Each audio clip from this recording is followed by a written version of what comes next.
જૂનાગઢથી સમાચાર જ્યાં સાસણના દેવળિયા પાર્કમાં બે વ્યક્તિ પર સિંહે હુમલો કર્યો છે।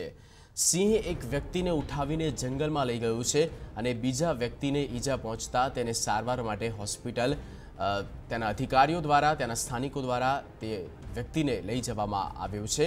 પરંતુ જ્યાં દેવળિયા કોલોની જે આવેલી છે જૂનાગઢમાં ત્યાં આ ઘટના બની છે અને તેને લઈને હાલ તો ક્યાંક અફરાતફરીનો માહોલ અને જાણે કે કુતૂહલ પણ સર્જાઈ ચૂક્યું છે। અવારનવાર સિંહના હુમલાઓ દિન પ્રતિદિન વધી રહ્યા છે અને ત્યાં ફરી એક વખત આ પ્રકારનો કિસ્સો પ્રકાશમાં આવ્યો।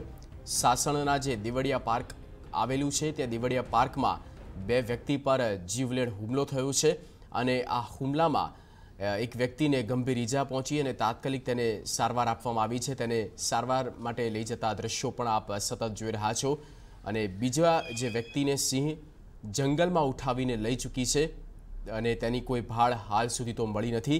યોગેશ જોશી સંવાદદાતા ફોન લાઈન પર છે। યોગેશ, આખરે આ ઘટના બની કેવી રીતે અને જે વ્યક્તિને સિંહ લઈ ગયો છે જંગલમાં તેની કોઈ ભાળ મળી છે કે કેમ? વન વિભાગ અને સત્તાધીશો અધિકારીઓ હવે કેવી કામગીરી કરશે? જગદીશ, જો વાત કરવામાં આવે તો આ એક વન વિભાગના ઇતિહાસમાં ગંભીર ઘટના ગણાય છે। કારણ કે જે નેશનલ પાર્ક છે એની અંદર ખુલ્લામાં સિંહો હોય છે ત્યારના હુમલા, પણ આ તો દેવળિયા જે પાર્ક છે જેની અંદર પૂરતી સુરક્ષા વન વિભાગ દ્વારા ગોઠવવામાં આવી હોય છે અને ગયા વર્ષે જ જ્યારે 16 ઓક્ટોબરના રોજ વન વિભાગે જ્યારે ખુલ્લું મૂક્યું દેવળિયા પાર્ક, ત્યારે આ વખતે સલામતીના હેતુ માટે જાળીવાળી જીપ્સીઓ પણ શરૂ કરવામાં આવી છે। ત્યારે સૂત્રોની જો આપણે વાત માનીએ તો જંગલની અંદર બે વન વિભાગના કર્મચારીઓ છે કે દર્શકો છે એ હજુ કન્ફર્મ થતું નથી। વન વિભાગનો અધિકારી દોડાદોડમાં છે ત્યારે બે વ્યક્તિ પર સિંહે હુમલો કર્યો છે અને એક વ્યક્તિને જંગલમાં સિંહ ઢસડીને જતો રહ્યો છે। હાલ વન વિભાગ એ જે ઉપાડીને જતો રહ્યો છે સિંહ એમની ગંભીર શોધખોળ ચાલી છે અને જે બીજો વ્યક્તિ છે ગંભીર ઈજા સાથે એમને જૂનાગઢ રિફર કરાયાનું હાલ સ્થાનિક સૂત્રો જણાવી રહ્યા છે। જગદીશ। યોગેશ, આભાર સમગ્ર માહિતી અને પૂરી અપડેટ આપવા બદલ। તો જ્યાં દેવળિયા પાર્કમાં બે વ્યક્તિ પર હુમલો કરવામાં આવ્યો છે, અવારનવાર સિંહો દ્વારા જીવલેણ અને નરભક્ષી હુમલાઓ થઈ રહ્યા છે, ત્યારે ફરી એક વખત આ પ્રકારની ઘટના બની છે સાસણના દેવળિયા પાર્કમાં, જ્યાં એક વ્યક્તિને જંગલમાં તે લઈ ગયો છે અને હાલ તો તેની કોઈ ભાળ મળી નથી।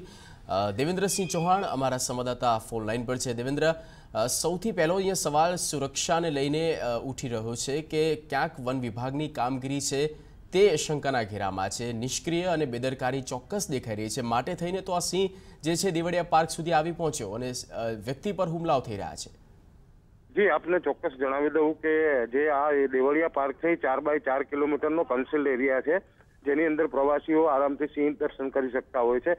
આજે બપોરના સમયે અત્યારે વહેલી સવારે 11:30 આસપાસમાં જે પ્રવાસીઓ છે એ પોતાના પ્રાઇવેટ વ્હીકલની અંદર એ દેવળિયા પાર્કમાં સિંહ દર્શન માટે ગયા હતા। તે દરમિયાન અચાનક સિંહે હુમલો કરી દીધો હતો અને ત્યારબાદ વન વિભાગને ખબર પડતા વન વિભાગનો જે હંગામી કર્મચારી છે, ગાર્ડ છે, એ દિનેશભાઈ કરીને છે તે આ લોકોને શોધવા માટે ગયા હતા અને તે દરમિયાનમાં આ ગાર્ડ ઉપર પણ સિંહે હુમલો કરી દીધો। આમ કુલ અત્યારે બે વ્યક્તિઓને ઈજા થઈ છે સિંહના હુમલાના કારણે। એમાં જે દિનેશ કરીને જે ગાર્ડ છે એને અત્યારે જૂનાગઢ સિવિલ હોસ્પિટલમાં ખસેડી દેવાયો છે, જ્યારે અન્ય જે વ્યક્તિ જે ઈજાગ્રસ્ત છે એને લઈ અને 108 અત્યારે જૂનાગઢ આવવા રવાના થઈ છે। જી બિલકુલ દેવેન્દ્ર, આભાર સમગ્ર માહિતી અને પૂરી અપડેટ આપવા બદલ। તો જ્યાં દુઃખની વાત કહી શકાય કે એક વ્યક્તિને સિંહ ઉઠાવી લઈ ગયું છે દેવળિયા પાર્કમાં, અવારનવાર આ પ્રકારની ઘટના અને કિસ્સાઓ પ્રકાશમાં આવે છે, પરંતુ વન વિભાગ કોઈ પ્રકારની સુરક્ષાની કામગીરીને લઈને હાલ તો વ્યવસ્થા જોવા નથી મળી રહી।